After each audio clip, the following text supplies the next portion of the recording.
তুলে দেন। আমরা ইনশাআল্লাহ জায়গায় জায়গায় অ্যাগ্রোবেস ইন্ডাস্ট্রি গড়ে তুলব।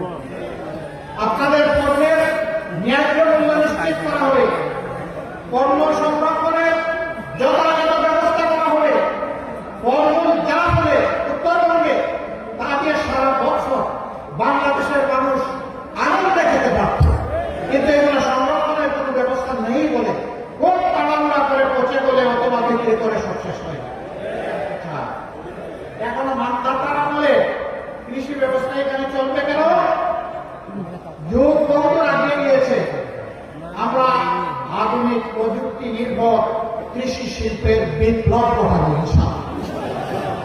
এই বিপ্লব শুধু উত্তরবঙ্গের ভাগ্য তুলে দিবে না, এই বিপ্লব বাংলাদেশের 18 কোটি মানুষের কপাল তুলে দেবে। আমরা উত্তরবঙ্গকে কৃষি বিপ্লবের রাজধানীতে পরিণত করতে চাই। বিশ্ববিদ্যালয় করতে হয়, তাই করা হয় ইনশাআল্লাহ। ইন্ডাস্ট্রি স্থাপন করতে হয়, সেটা করা হয়। সরকারি, বেসরকারি এবং যৌথ উদ্যোগ সব কিছু। যদি আমরা সেই উদ্যোগ নিতে পারি, বিদেশিরাও এখানে বিনিয়োগ করতে আসবে।